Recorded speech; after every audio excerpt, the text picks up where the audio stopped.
All right, so we are going to talk about the limit of computation. So this is the last lesson of this whole course. So throughout the weeks, we have been exposing you to different kind of computational problem where you can solve with the algorithm design principle that we have introduced. And we also expose you to various different ways where you can store information. And I think the last few weeks, our focus has been like what to do if the problem we expose you to are too difficult.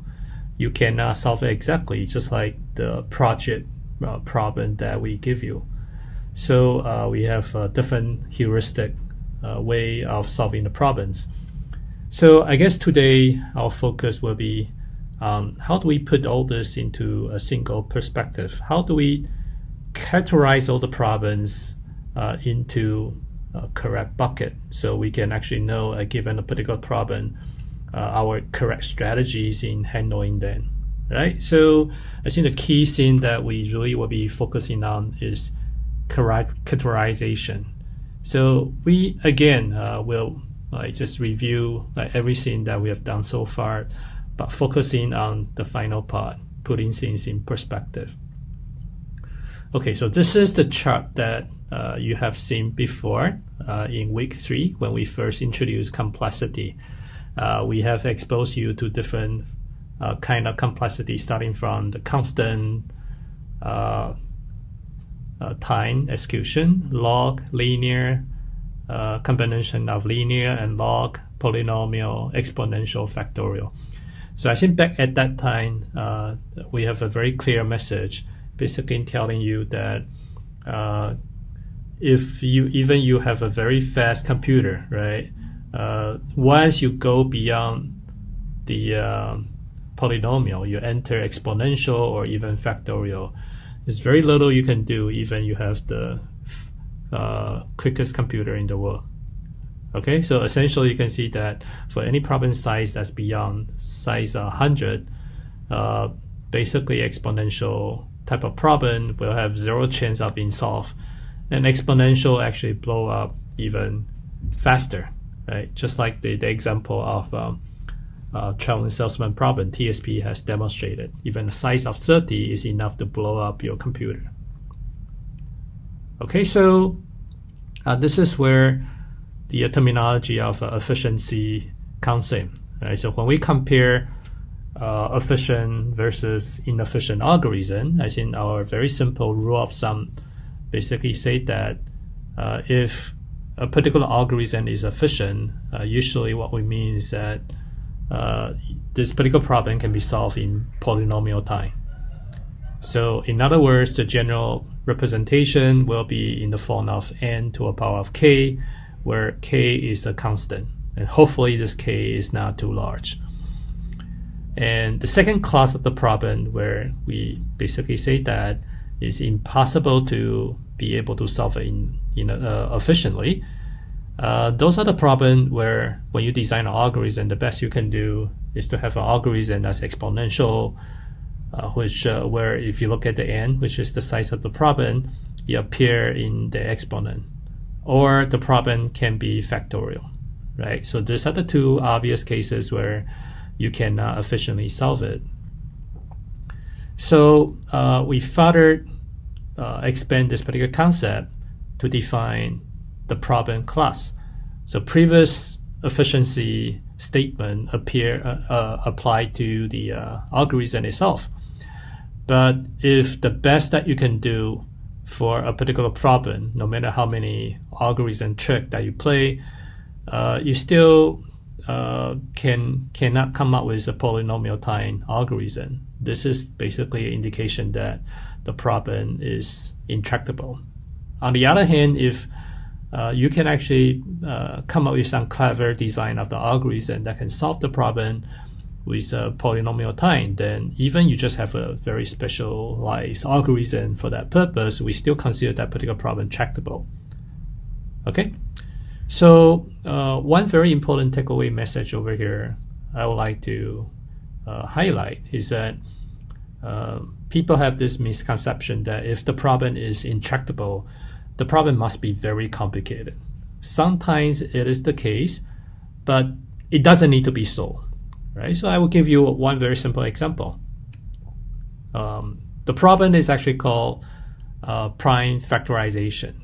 Okay, so this is actually the first type of the format of the problem, where basically you just calculate the multiplication, right? So this is a very easy problem.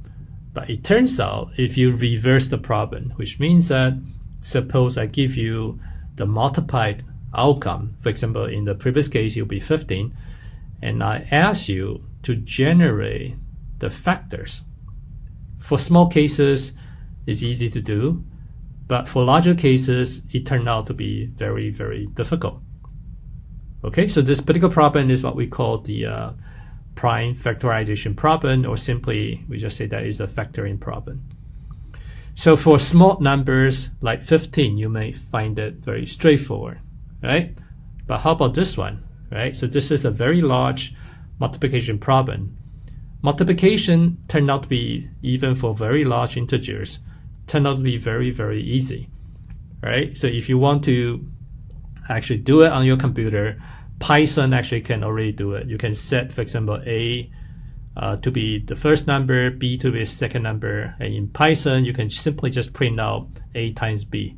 You will get this 212 digit results. Very straightforward.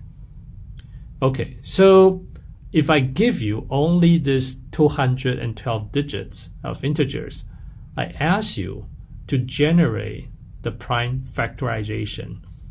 This turned out to be extremely challenging, right? And in total, people actually solve it without knowing the answer, of course. If you solve it by brute force, even with all the mathematical trick that you throw in, it will still take you 2,000 CPU years. And of course, we don't really just solve the problem with a single CPU, right? So, I mean, the reason why this problem can be solved is because nowadays you can afford to very easily purchase the usage right to large numbers of CPUs. For example, you can go to Amazon, you can go to Google, you can go to maybe Microsoft, right? And if, for example, if this problem requires you to solve it with 2,000 CPU years, maybe what you can do is that you can use, let's say, 20,000 CPUs, then maybe you can solve it within 1 month, roughly, okay? So this is actually a problem that was previously posted by a company association called RSA. If you have any exposure to data security, you will know that this is one of the very famous algorithm that's used to secure online transactions. And the algorithm turned out to be the foundation for all the online e-commerce. Right? So one of the very important problems they try to solve when they are encrypting online traffic is essentially prime factorization. And this is the reason why people spend like so much time in trying to verify whether or not this is indeed a very difficult problem to solve. Okay, so why is factoring difficult? I mean, the definition of problem is extremely simple, but it turns out that the reason why it's actually very difficult is that you don't have a lot of good ways to solve it. I mean, the only viable ways to make sure that you will never miss a prime factor is to go through the sequence of prime numbers. For example, you start from 2 all the way until 3, 5, 7, 11, so on and so forth. And essentially, you are going through a brute force search approach. So for very large numbers, you have very large numbers of possibility. And that's the reason why factoring is actually a difficult problem. But we do have some very important observation.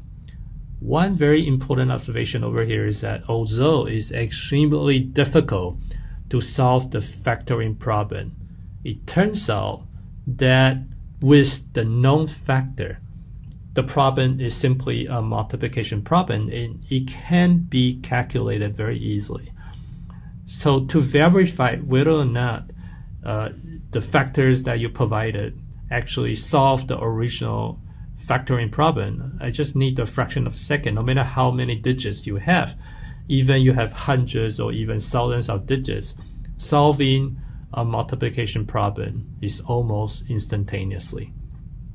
Okay, so this is basically a very special type of problem, and this is exactly the reason why we can use it for the purpose of securing online critical information, such as your password, your username, your credit card information.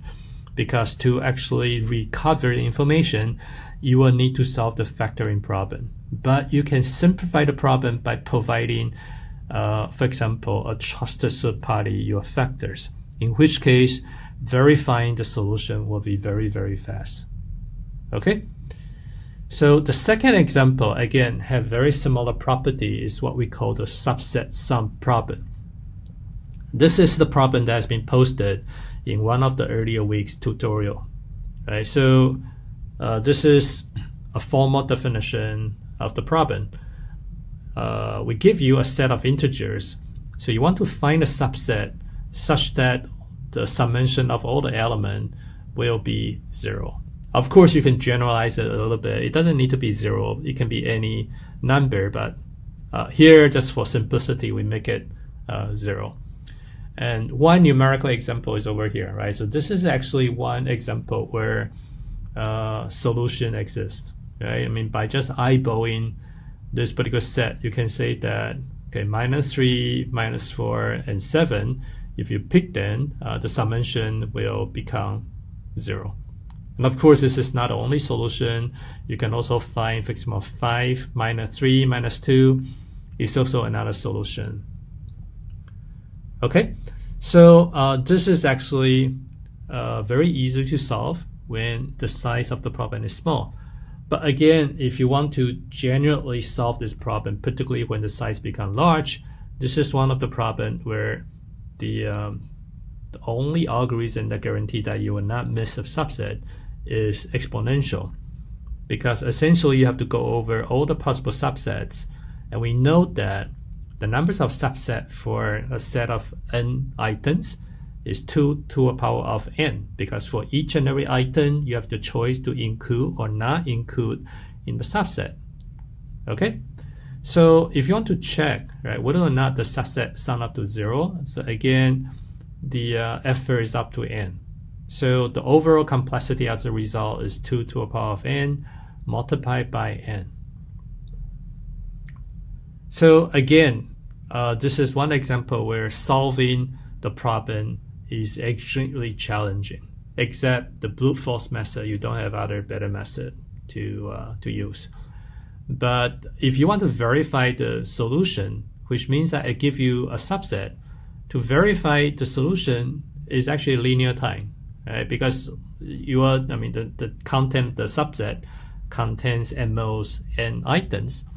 So to actually check whether or not those n items sum up to 0, it just takes you linear time.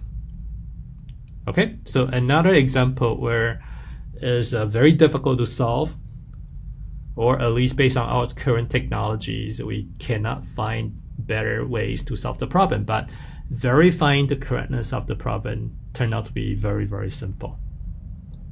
So this is where we begin to put a problem into different categories.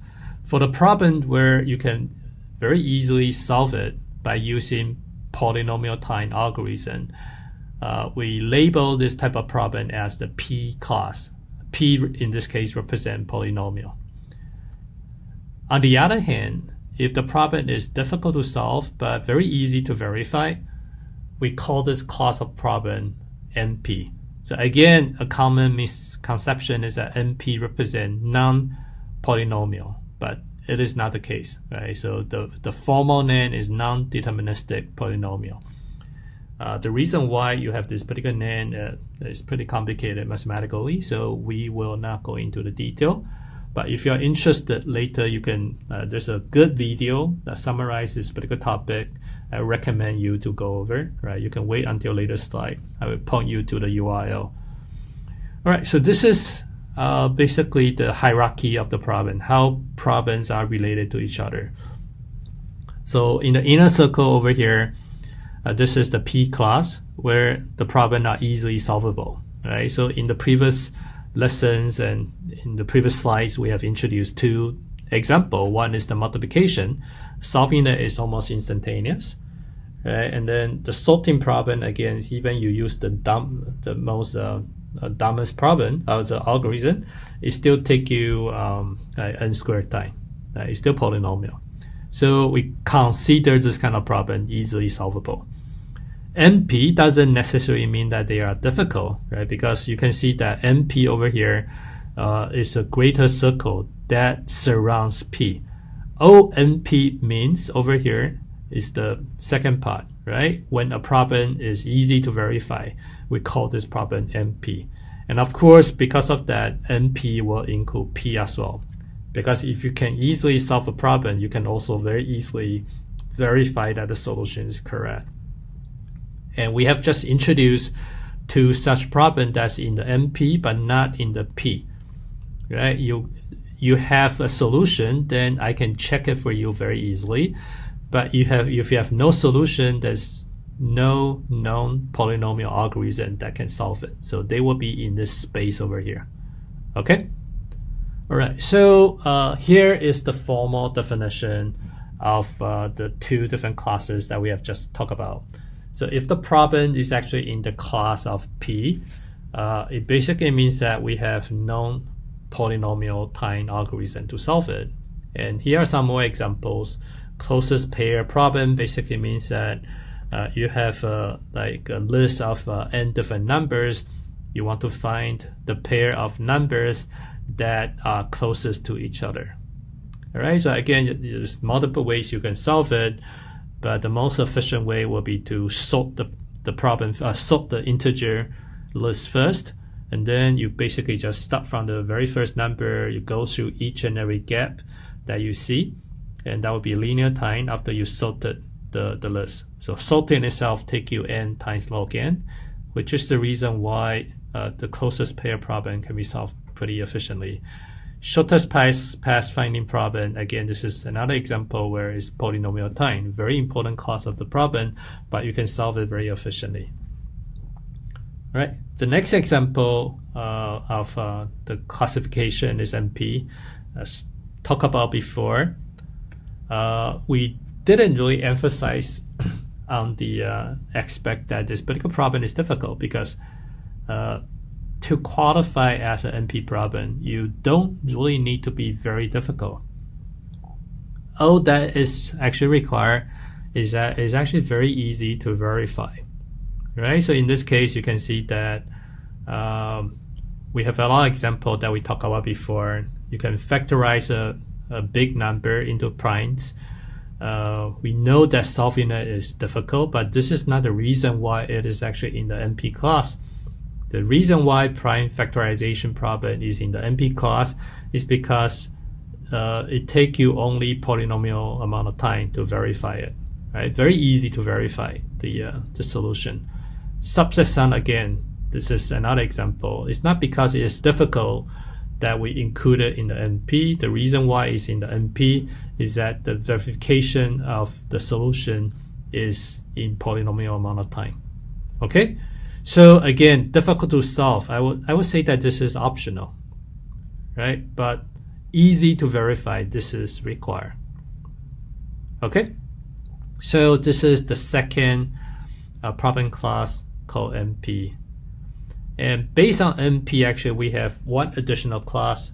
This is called NP complete, right? So NP basically is a collection of the problem that's very easy to verify. But if the problem in NP is not in the P class, it probably means that the problem is also very difficult, right? Because there's no known polynomial algorithm that can solve it, right? NP complete is actually bringing in this classification to another level. What it means is that this is a small collection of the problem that you can view it as almost like the mother of all the difficult problems, because all the other NP problem can be reduced to this small collection of NP complete problems, which means that later you'll see the example of reduction. But for now, What we mean by reduction is that if you are able to solve any of the NP complete problems, it also means you will be able to solve those NP problems that can be reduced to it. And one example that we have seen before is the subset sum problem. It turned out to be very general. A large collection of NP problem can be reduced to it, right? So if you can find any algorithm that can solve the subset sum problem efficiently, you can also use exactly the same algorithm to solve all the other NP problem, right? So this is the reason why we have a special class for this type of NP problem, because this is essentially the most representative type of NP problems. Okay, so reduction, what exactly do we mean? So we just use the following example, right? Two problems. Problem one, this is the problem that we would like to solve, right? It's called just sorting, right? So we have seen before. But what we would like to argue is that this particular sorting problem in problem one can be reduced to problem two, which is a topological sorting problem. Right? And topological sorting, we know what it means, right? So if the graph is designed to be directed acyclic, we want to find the topological order such that we will never violate the prerequisite relationship that's represented by the direction of the edge. Okay? So how do we establish this reduction relationship, right? So we'll talk about that in the next slides. So it turns out to be actually very straightforward. All you need to do is to make each and every integer a vertex. Right? In this case, you have 1, 2, 3, 4. In any order, actually. It doesn't need to be ordered in any given way.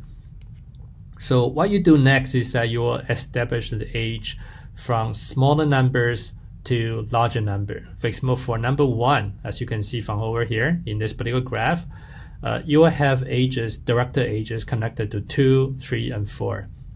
For number 2, you will be connected to 3 and 4.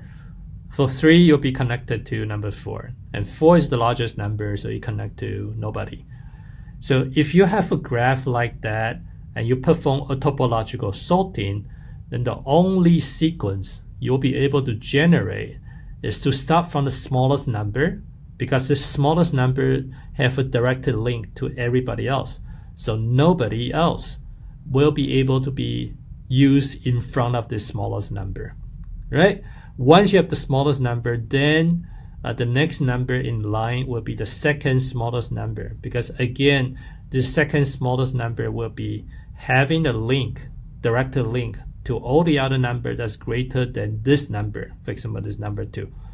So if you follow the topological order, then it's no surprise that you will be starting from the smallest number, second smallest number, the third smallest number, so on and so forth. It's essentially an ascending order. All right, so you are using the topological sorting to derive the topological ordering, right? But along the process, you also solve the integer sorting problem, right? So this is what we mean by reduction. You have a transformation process, which is the first 2 steps. Use vertex, use ages to represent the integers and the relationship. And after that, you will use the algorithm that's designated for problem 2, which is topological sorting, to solve the problem that you propose in problem 1, which is integer sorting. Okay, so this is the first example. The second example is slightly more complicated, right? This is basically try to establish a reduction relationship from a problem that we have not seen before to the problem that we have already seen.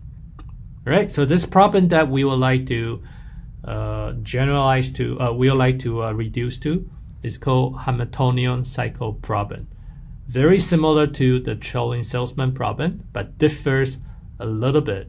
Right? So in Hamiltonian cycle problem, the graph might not be complete, which means that it might not be possible to move from a node to some of the nodes. While in the trailing salesman problem, it's always possible to move from one vertex to any other vertex, right? And the only problem that you have to decide is how do you order them, right? But the assumption is always you can always move from one node to any other node. But the requirement over here is, of course, for traveling salesman problem, you want to complete the cycle with the shortest possible distance. Start from one city, loop through each and every vertices, and then you return back to the origin that you begin with, right? Hamiltonian cycle problem is a decision problem, right? Which means that you'll return a yes or no as an answer.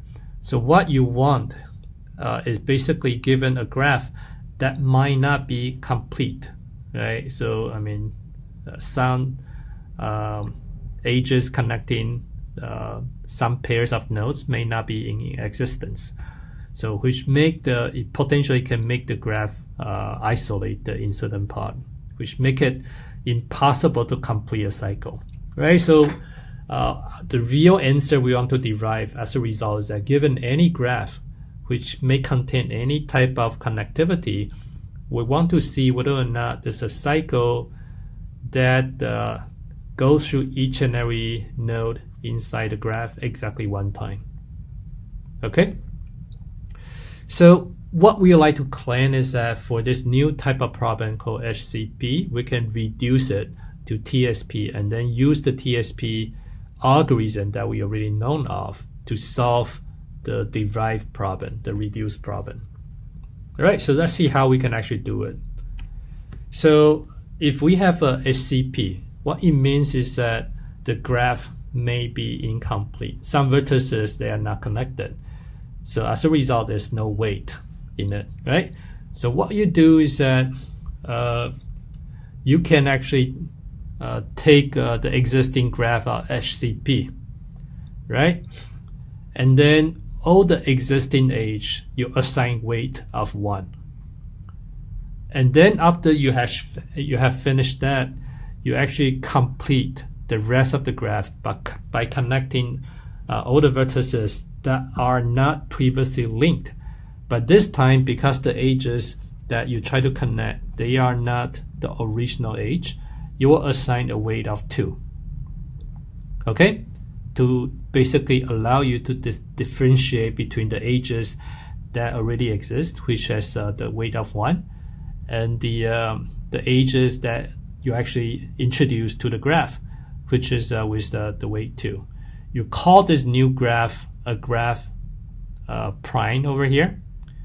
So now graph prime is complete, and it actually contains the weight.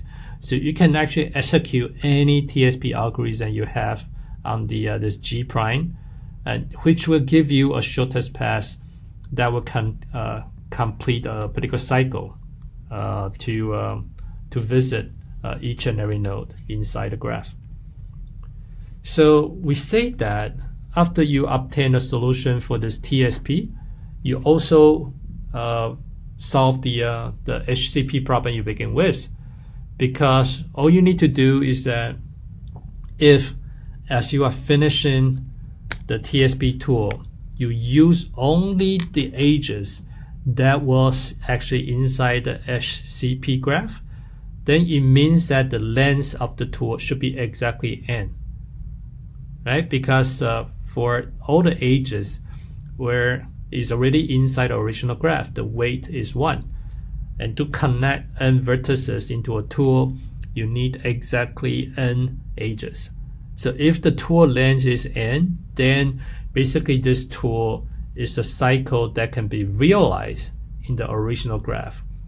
So the answer to the HCP as a result will be true, will be yes.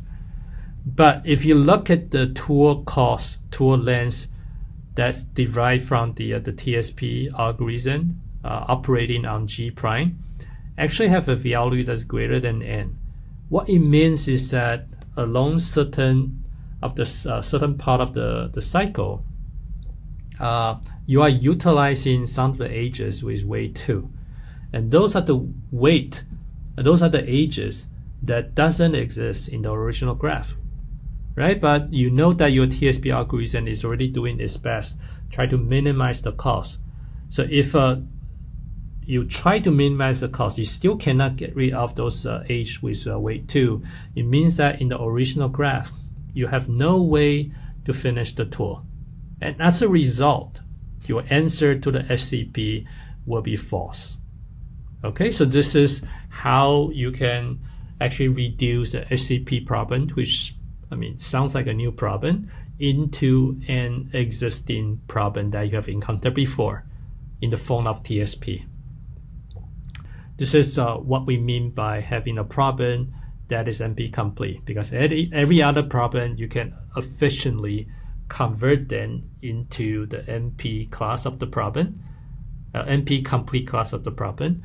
And then it basically means that if you have any algorithm for the NP complete problem, you can actually use it to solve any NP problem. Okay, so final class of the problem is called NP hard. It's similar to NP, but it's actually harder in the following sense, right?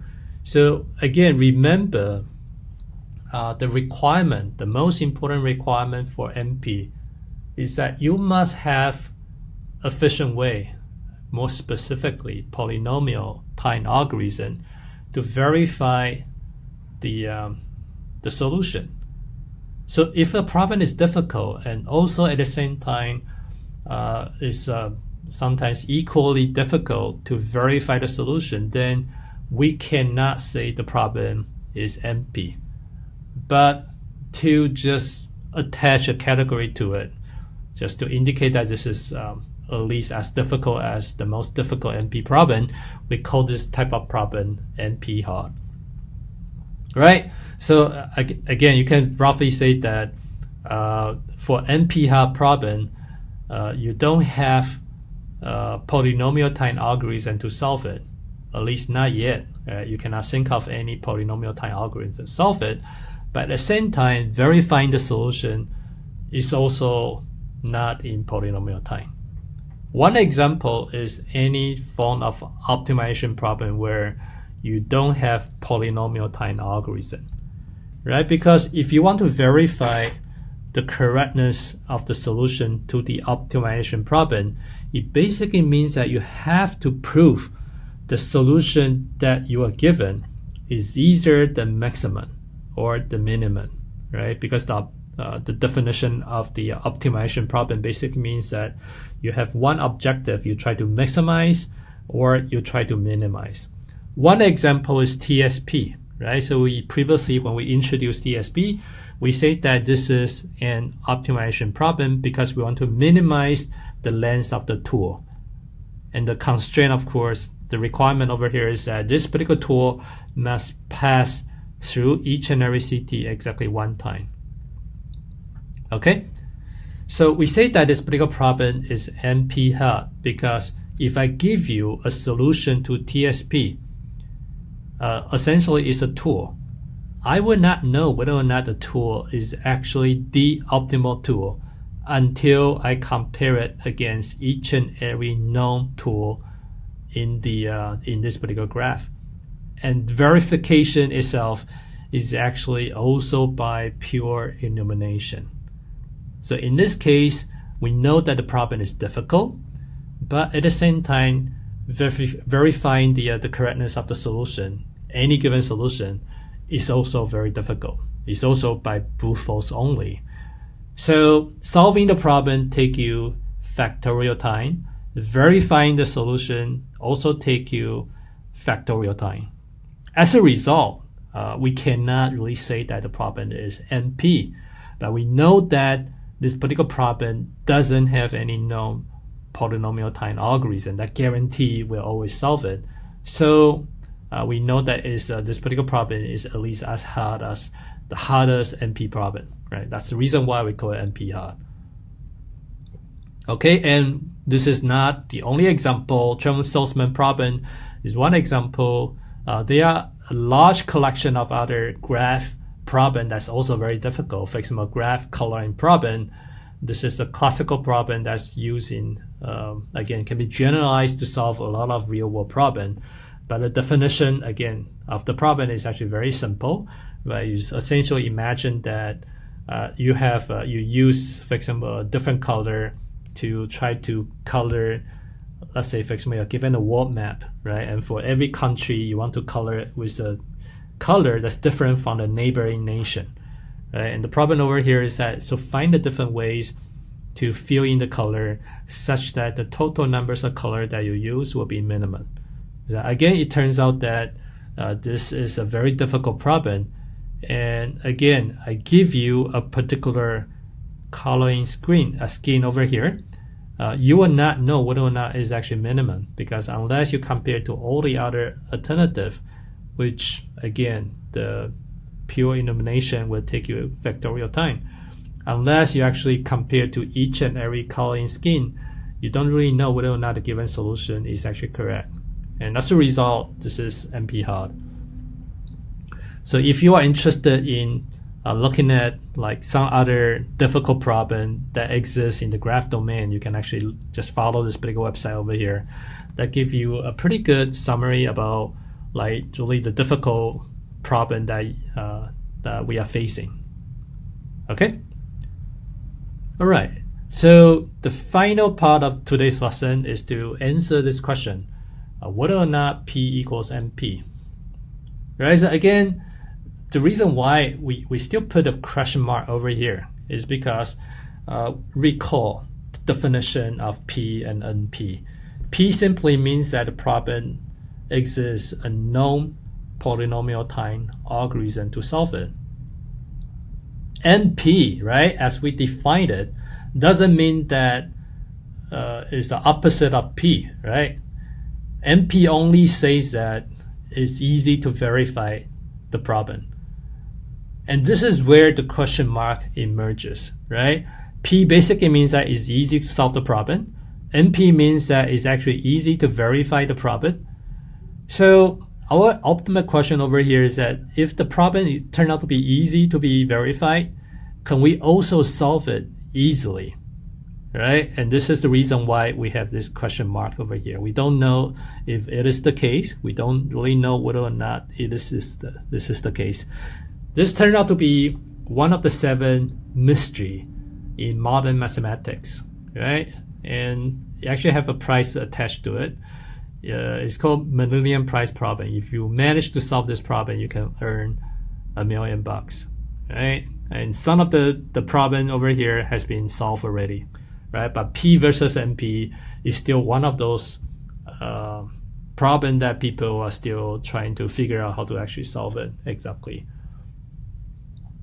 Okay, so again, you can visit this particular website. We'll give you a pretty good overview about the status of the 7 modern mathematics mystery. And I would recommend if you really want to know more about this P versus NP, or more generally computational complexity, you can view this particular video by Professor Mike Sipser at MIT. If you just want to focus on P versus NP, you can just look at from 2 minute and 2.5 minute mark until 40 minutes. That he pretty much give you a very comprehensive overview about this particular issue over here. Okay, so this is 2 different viewpoints regarding whether or not P equals NP, right? So on the left hand side, this is traditional view. If P doesn't equal NP, then you see that this is a small p that's inside a greater NP class. And you can see that again, inside the NP class, you have a small collection of NP complete problem, which can be used as almost like a common ground for all the NP problem to be reduced to. And outside of NP, right, you have a big collection of NP hard problem that's difficult to solve, but at the same time also difficult to verify. So this is the worldview if P doesn't equal NP. And if P equals NP, then you basically unify the 3 different portions. P, NP, NP complete now become the same circle, right? And then everything else is NP hard. All right, so why is this particular problem so important, right? So of course, if P equals NP, then it basically means that for all the problems that we think are difficult, we can now solve it. But the bad thing over here again is that, for example, the prime factorization problem, which is difficult to solve but easy to verify, it is now also very easy to solve. And we know that, for example, a lot of very important online security features are built on the fact that prime factorization will be difficult to solve. And so if you're able to actually solve prime factorization very efficiently, then this is a big challenge for data security researchers. They have to think about like other type of problem where you have this nice property of easy verification, but again, difficult to solve property, right? Which in the world where P equals NP might not be possible. All right. So this is suppose P equals NP. If P doesn't equal NP, then pretty much this is our status quo, right? And this is our current strategy pretty much everywhere, right? If you have any problem that's in the NP class, basically once you demonstrate that, you can very safely assume that it most likely doesn't have any polynomial time algorithm on it. So you can save your time doing the exploration. You can focus on the development of approximation or heuristic. This is what we have been doing for the past 2 lessons, using TSP as an example. Okay, so again, also we don't have a definite answer yet, but I think the evidence now over many generations of computer scientists is that P probably doesn't equal NP, so we can focus on the development of the heuristic. Okay, so this is it for the whole semester. This is the very last lesson, so we hope that we have put things in perspective. Right, so shortly we're going to review like what we have gone through for the whole semester, but we'll stop here now.